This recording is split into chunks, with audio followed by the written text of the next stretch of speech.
이번 사연은 사이코 같은 시어머니가 그동안 본인이 한 짓에 대해 며느리에게 잘못을 빌며 용서를 구하고 있다는 사연인데요. 무슨 일이 있었던 걸까요? 함께 보시겠습니다. 사연 시작 전에 좋아요, 구독 부탁드리겠습니다. 채널에 큰 힘이 됩니다. 글재주가 없는 점 양해 부탁드립니다. 결혼하고 6개월까지 시어머니 때문에 정말 미치는 줄 알았어요. 결혼한 지 1년 반 된 신혼입니다. 아이는 없습니다. 남편은 대학 시절 친구의 소개로 만나 긴 연애 끝에 결혼까지 하게 된 케이스예요. 친정은 예절과 교양을 중요시하는 집안입니다. 종갓집까지는 아니어도 친가는 제사나 성묘 등의 격식을 많이 차리는 분위기예요. 명절에는 친할아버지, 할아버지 형제분들, 사촌과 육촌들까지 모여 명절을 보내곤 했습니다. 어렸을 때부터 어른들을 공경하는 예절에 대해 교육을 많이 받았고요. 저는 특목고를 졸업했고 이름만 말하면 알만한 대학을 졸업했어요. 대학교 4학년 때 교수님 추천으로 인턴을 나간 적이 있습니다. 이게 좋은 스펙이 되어 좋은 회사에 취직했고 지금까지 일하고 있습니다. 만용을 부리지는 않지만 제 자신에 대해 어느 정도 자부심도 있어요.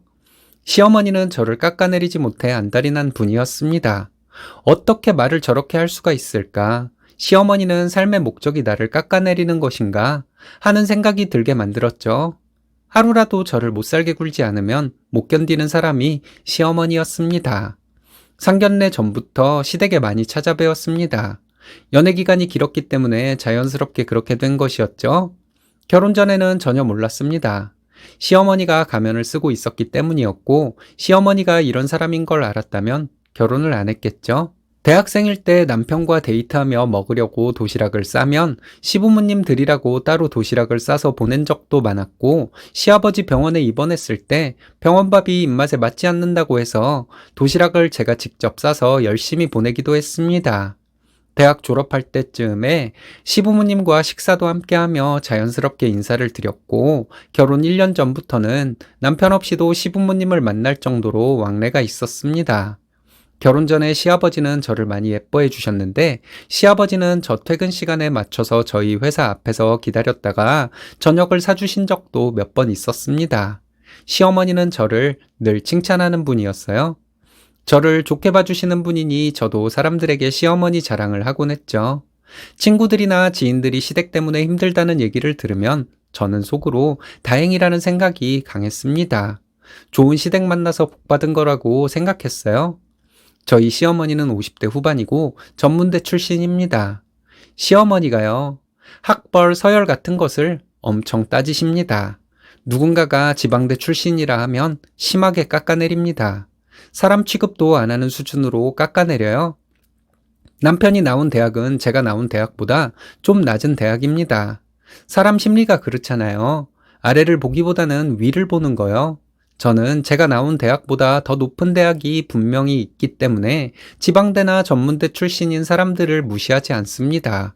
그 사람들이 저보다 잘하는 것이 분명히 있을 테니까요. 그런데 학벌을 가지고 남들을 그렇게 깎아내리는 것을 보면 시어머니는 본인이나 자식의 학벌은 생각도 안 하는 것 같아요. 저희 엄마는 서울에 있는 대학을 나오셨고 번듯한 직장을 다니고 계세요. 친구의 엄마들과 비교를 해봐도 저희 엄마는 학벌도 좋고 직장도 좋다고 생각하거든요. 그런데 시어머니는 저희 엄마의 직업과 학벌을 엄청 깎아내리더라고요. 제 앞에서 그렇게 저희 엄마를 깎아내렸습니다. 시어머니는 제가 시어머니가 어느 대학을 나왔는지 모르고 있는 줄 알았어요. 시어머니가 저희 엄마를 그렇게 깎아내리길래 어머님은 어느 대학 졸업하셨어요? 이렇게 물어봤더니 시어머니는 기분 나쁘다고 한동안 저와 연락을 안 하고 지냈던 적도 있습니다. 시어머니는 자식 사랑이 대단해요. 내가 낳은 아들이 사랑스럽지 않은 부모가 어디 있을까요? 그런데 도가 지나쳐도 너무 지나칩니다. 이런 환경에서 자란 남편이 마마보이가 아닌 것이 신기할 정도예요. 남편은 본인 엄마의 끔찍한 사랑을 귀찮게 생각합니다. 남편이 시어머니를 불편해하니까 시어머니는 저에게 집착을 하시더군요. 결혼 초반부터 시어머니는 저희 집 현관 비밀번호를 알고 계셨어요. 저희가 집에 있을 때나 없을 때나 저희 집에 자주 오셨죠. 너무 심하길래 시어머니에게 말하고 현관 비밀번호를 변경했습니다. 분명히 말씀드렸고 저희는 주말에 여행을 갔는데 시어머니는 저희 집에 오셨어요. 저희가 여행 중에 레포츠를 하느라 시어머니 전화를 못 받았거든요. 그럼 집으로 가시는 게 정상 아닌가요? 근데 저희 시어머니는 집 앞에서 계속 기다리셨어요. 저희가 밤 12시 다 되어서 집에 돌아왔는데 그때까지 시어머니는 저희 집 현관 앞에서 기다리고 계셨습니다. 원래 여행이 1박 2일 코스였어요. 레포츠를 하고 나서 시어머니 전화가 와 있길래 전화를 했더니 시어머니는 왜 집에 없냐고 하시더니 저희가 집에 올 때까지 집 앞에서 기다린다고 소리를 지르시고 전화를 끊어버렸습니다. 전화를 다시 해도 안 받으시길래 마음이 불편해서 집으로 간 거였죠. 설마 했는데 집에 갔더니 현관 앞에 진짜로 앉아 계셨습니다. 너무 소름 끼쳤어요. 시어머니는 저와 남편을 보자마자 소리소리 지르면서 저에게 일하느라 힘든 남편을 어딜 끌고 돌아다니냐더군요. 그때 시어머니가 난리를 치면서 비밀번호 알려달라고 해서 알려드렸습니다. 남편이 시어머니에게 화를 내고 일이 커질 것 같아서 억지로 비밀번호 알려드리고 시어머니를 달랜 거였어요. 남편이 시어머니에게 집에 찾아오지 말라고 했더니 그다음부터 시어머니는 반찬을 가져다 준다는 핑계로 오시더군요. 시어머니 하는 말이 본인 아들은 본인이 한 반찬만 먹는데요. 남편은 제가 해준 음식을 더 잘 먹었거든요. 저는 시어머니에게 매번 반찬 가져다 주지 않으셔도 된다. 내가 차려줘도 밥을 잘 먹는다. 걱정 마라. 이렇게 말했더니 시어머니는 엄청 화가 나셨나 봐요. 며칠 뒤에 퇴근하고 집에 왔더니 남편이 친정에서 가져온 김치 다 먹었냐고 묻더군요. 남편이 친정에서 가져온 김치를 좋아하거든요. 근데 그 김치가 없다는 거예요. 그래서 남편과 함께 냉장고를 뒤져보니 친정엄마가 해준 김치와 반찬이 다 없어졌고 시어머니가 해다 준 반찬만 있었습니다. 혹시나 하는 마음으로 음식물 쓰레기통 열어보니 친정엄마가 보내준 반찬들이 그곳에 모두 버려져 있더라고요. 기가 막혀서 말도 안 나왔습니다.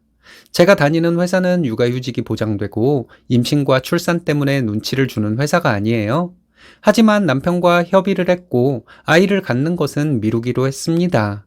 나이가 많은 것도 아니라 굳이 아이를 급하게 가질 필요성을 못 느꼈죠. 남편도 우리가 좀 더 성숙해지고 나서 아이를 낳았으면 좋겠다고 했어요. 이런 사실을 시부모님께 결혼 전부터 알려드렸는데 결혼 전에는 아무 말씀 없다가 결혼하고 나니까 시어머니는 저에게 빨리 아이를 가지라고 난리를 치더군요. 남편이 그런 말씀하지 마시라고 화를 내니까 시어머니는 저한테만 문자로 아이를 얼른 가지라고 피임을 하고 있냐고 계속 물어봤습니다. 한동안 이러시더니 제가 단호하게 반응하니까 시어머니는 갑자기 말을 바꿔서 아이를 갖지 말라 하더군요. 부부가 이혼하게 될 수도 있는데 애가 있으면 어쩌냐는 겁니다. 이게 시어머니가 할 소리인가요? 이런 얘기를 남편에게 했더니 남편이 시어머니에게 사실 확인을 했어요. 시어머니는 절대 그런 말을 한 적이 없다고 하더군요. 그때부터 시어머니가 보낸 문자를 모아두고 통화할 때는 녹음을 했습니다. 시어머니는 그 사실도 모르고 막말을 계속했어요. 네가 내 아들보다 한참 모자란데 너와 아이를 낳았다가 너의 안 좋은 유전자를 물려받으면 어쩌냐? 우리 귀하고 잘난 아들 씨는 아무나 받는 줄 아냐? 이런 별 미친 소리도 다 들어봤네요. 시아버지는 저를 위로해 주셨어요. 제가 남편과 이혼에 대한 얘기를 했을 때도 시아버지는 너 같은 좋은 며느리를 잃기 싫다고 하시며 시어머니와 최대한 마주치지 말고 내 아들과 살아주면 안 되겠냐 하셨습니다. 시어머니는 제 화장품을 훔쳐간 적이 몇 번 있었는데 이 사실을 남편과 시아버지께 말씀드렸더니 시어머니는 끝까지 훔치지 않았다고 그 화장품은 본인 거라고 우겼어요. 저는 제 화장품을 시어머니가 자꾸 훔쳐가는 것을 알게 되고 제 화장품에 표시를 해놓고 사진을 찍어 놓았거든요. 나중에 경찰서에 신고를 하게 되더라도 증거가 있어야 하니까요. 시아버지는 저에게 미안하다고 하시며 화장품 수십만 원어치를 사주셨습니다. 시어머니는 그 사실을 알고 저에게 여우 같은 년이 집에 들어왔다고 난리를 치더군요. 아들을 홀린 여우라고 하더군요. 저도 모르게 시어머니에게 어머님은 사이코가 확실한 것 같아요. 이렇게 말했습니다. 시아버지와 남편이 놀란 눈으로 저를 보더군요. 그 자리에서 시어머니와 통화 내용, 문자 내역, 시어머니가 화장품 훔쳐간 증거 모두 보여주며 대화 내용 모두 녹음했습니다. 사람 일은 모르는 거잖아요. 시아버지가 시어머니에게 소리를 지르며 화를 내시더군요. 아들 이혼시키려고 작정을 했냐고 시어머니를 때릴 듯한 행동을 하시고 남편은 말리고 정말 아수라장이 따로 없었어요. 저는 시아버지께 확실하게 말씀드렸습니다. 이혼할 거라고요? 시어머니가 문자와 전화로 저를 괴롭힌 것은 충분히 이혼 사유가 될 것이고 제 화장품 훔쳐간 것은 경찰서에 신고할 것이라고 했습니다. 시어머니는 저에게 정말 그렇게 할 거니? 이렇게 묻더라고요. 무지하게 떨리는 목소리였어요. 목소리만 떨리는 게 아니고 몸도 엄청 떨더군요. 시어머니에게 말했죠. 당연한 거 아니에요? 제가 전화번호 알고 있는 시댁 친척들에게 통화 내역이랑 문자 내역 전부 보낼 거예요. 이제 저는 이 집 며느리가 아니니까 저한테 연락하지 마세요. 이렇게 말하고 나왔습니다. 남편에게 이혼하겠다 말했는데 남편이 자기가 더 강하게 대처하지 못해서 미안하다고 이혼만은 하지 말자고 빌더라고요. 남편이 더 강하게 대처하지 못한 건 잘못이 맞죠. 하지만 시어머니란 인간은 아무리 강하게 대응해도 자기 반성이 없는 사람인 것은 확실합니다. 저는 지금 친정에서 지내고 있어요. 친정에 온 지 일주일 정도 되었습니다. 시고모님들과 숙모님들, 이모님들께 시어머니와 통화 내역, 문자 내역 다 전송했어요. 그리고 경찰에 시어머니를 신고했습니다. 남편은 친정에 와서 저희 부모님께도 사과를 했어요. 저희 아빠가 화가 나셔서 당장 이혼하라고 난리를 치고 남편을 쫓아냈습니다. 그러고 나서 남편이 시어머니에게 찾아가서 뭐라고 했는지 시어머니에게 전화가 오더군요. 안 받았더니 문자로 본인 잘못을 다 인정한다고 하며 한 번만 용서를 해달라는 것이었습니다. 문자에 구구절절 본인 잘못을 적고 잘못했다고 하더군요. 답장 안 했습니다. 답장할 가치도 없으니까요. 좀 더 마음이 정리되면 다시 집으로 돌아갈 생각이에요. 시어머니가 도둑질한 것이 상습적이기 때문에 실형까지는 모르지만 적어도 집행유예는 나올 것이라고 경찰이 말해주더라고요. 절대 합의는 없을 거예요. 제가 잘못하고 있는 건 아니겠죠. 무슨 말씀이든 좋으니 여러분들께서 한 말씀 해주셨으면 좋겠습니다. 통화와 문자 내역을 모아둔 게 신의 한 수였네요. 도대체 질투가 뭘까요?